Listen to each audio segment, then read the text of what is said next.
வணக்கம். சதானந்த கிருஷ்ணகுமார் அவர்கள் கண்டறிந்த மற்றொரு பள்ளிப்படை நடுகள் எங்க இருக்குதுன்னு பார்த்தீங்கன்னா, காவிரிப்பட்டத்துலேருந்து கிருஷ்ணகிரி வர்ற வழியில தேர்ப்பட்டைன்னு ஒரு இடம் இருக்கு. அங்க இருக்கிற விநாயகர் கோயில்ல தான் அந்த 2வது பள்ளிப்படை நடுகள் இருக்கு. இந்த பள்ளிப்படை நடுகள் யாருதுன்னு நாங்க ஆய்வு செய்ய ஆரம்பிச்சோம். அப்பதான் நாங்க 2019ல சரோஜினி தியேட்டர் பின்னாடி ஒரு நடுகல்ல பார்த்தோம். அந்த நடுகள் அப்போ வழிபாட்டுல இருந்தது. அந்த நடுகல்ல பார்த்தீங்கன்னா, ஒரு அரசன் உட்கார்ந்துட்டு இருக்க மாரியும், அரசி பக்கத்துல உட்கார்ந்துட்டு இருக்க மாரியுமான ஒரு நடுகள். வணக்கம்.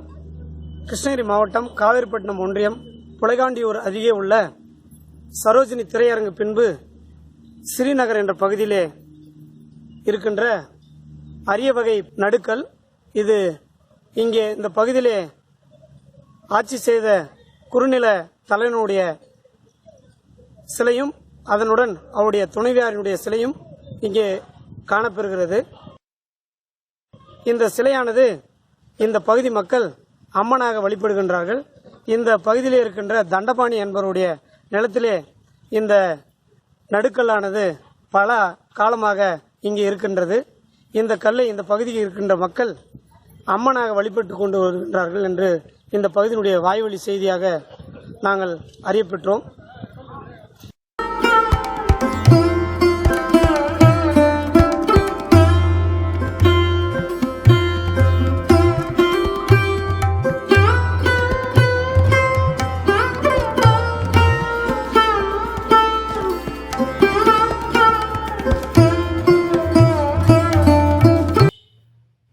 அதுக்கப்புறம் இந்த பள்ளிப்படை நடுகல்ல பார்த்த அப்புறம் அந்த நடுகல்ல தேட ஆரம்பிச்சோம். அது அந்த இடத்துல இல்ல. அப்புறம் பார்த்தீங்கன்னா, ஒரு முள் செடி ஓரத்துல தூக்கி போட்டு வச்சிருந்தாங்க அந்த நடுகல்ல.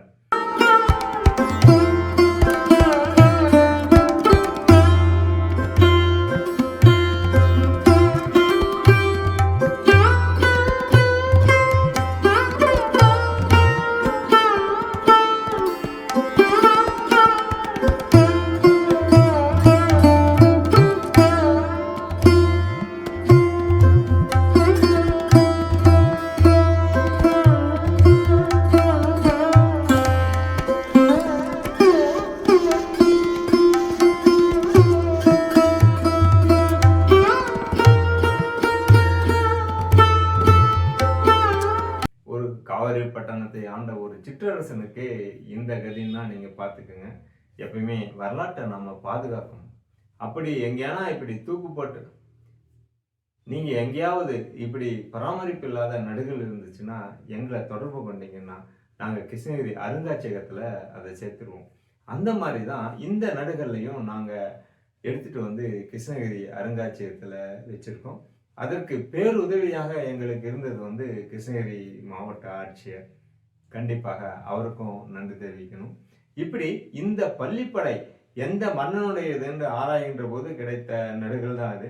இந்த நடுகள்ல பார்த்தீங்கன்னா ஒரு அரசனும் ஒரு அரசியும் இருக்கிற மாதிரியே இருக்கும்.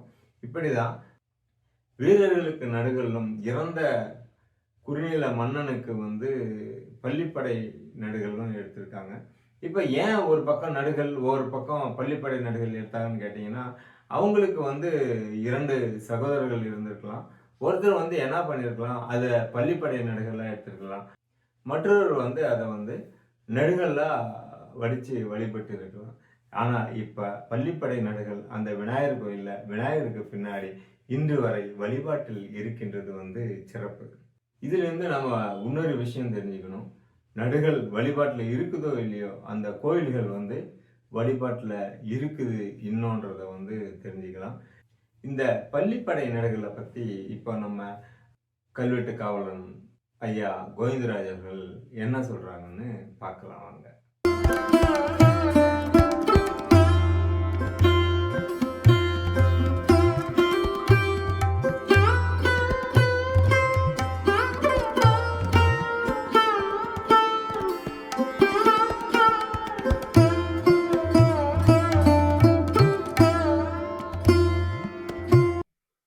நாம் இப்போ காவேரிப்பட்டினத்தில் இருக்கக்கூடிய தேர்ப்பேட்டை தேர்ப்பேட்டையிலிருந்து காவிரிப்பட்டினத்திலிருந்து கிருஷ்ணகிரி போகக்கூடிய அந்த சாலையினுடைய இடது பக்கத்துல ஒரு விநாயகர் கோயில் இருக்கு. அந்த விநாயகர் கோயிலுக்குள்ளதான் நம்ம நிக்கிறோம்.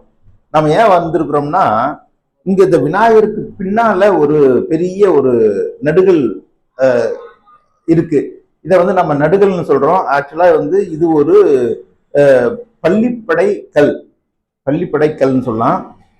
நாம எப்படி ஏற்கனவே நம்ம வந்து அந்த சாமுண்டி அம்மன் வனத்துல பார்த்த அதே கல்லினுடைய ரெப்ளிகா, ரெண்டு கல்லும் ஒரே மாதிரி, எந்த விதமான வேறுபாடும் இல்லை.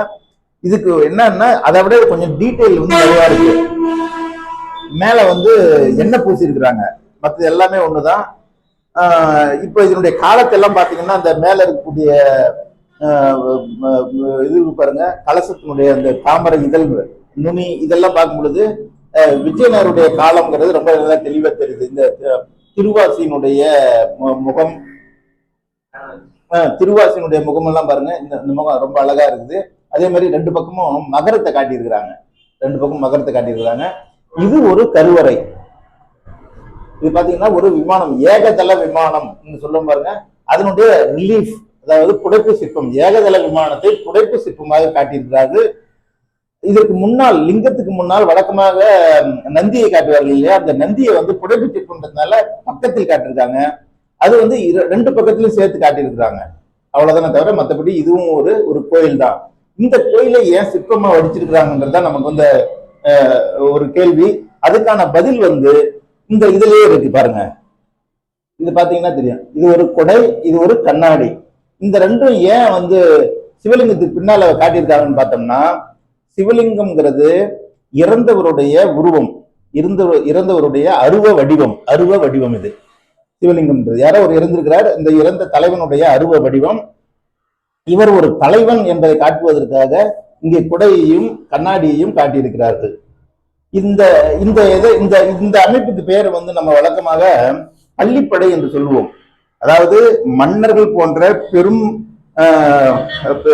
மனிதர்கள், மன்னர்கள் போன்றவர்கள் இறந்தால் அவர்களின் நினைவாக கட்டப்படுவது பள்ளிப்படை.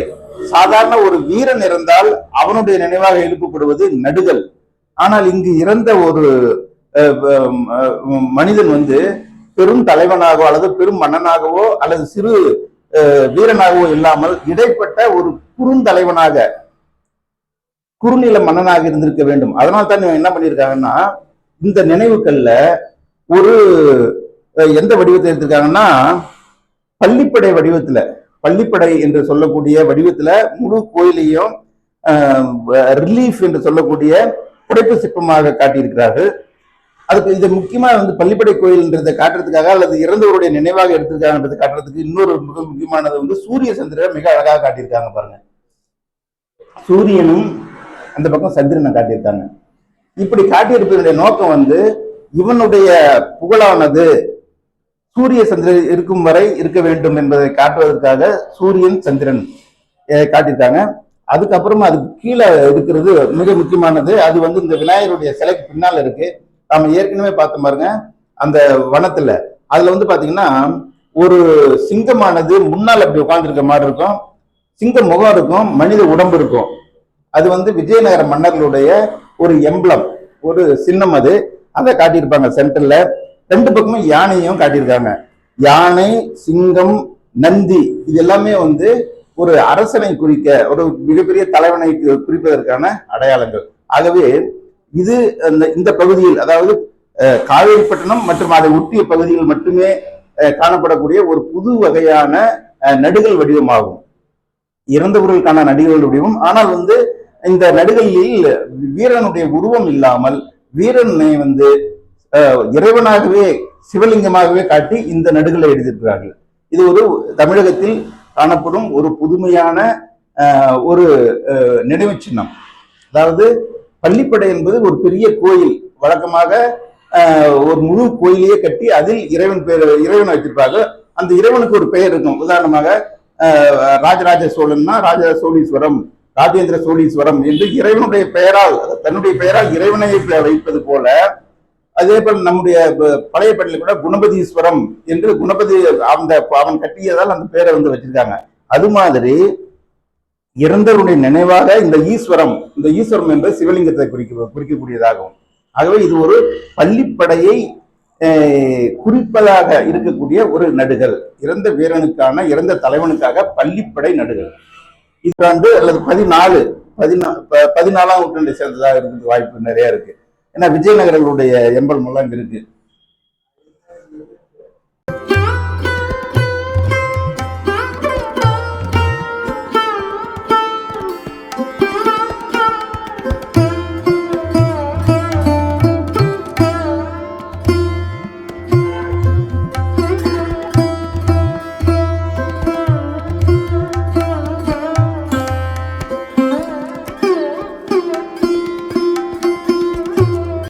என்னென்னவர்களே, காவிரி பட்டணத்துடைய அரசனுக்கு வந்த கதியை பார்த்துருப்பீங்க.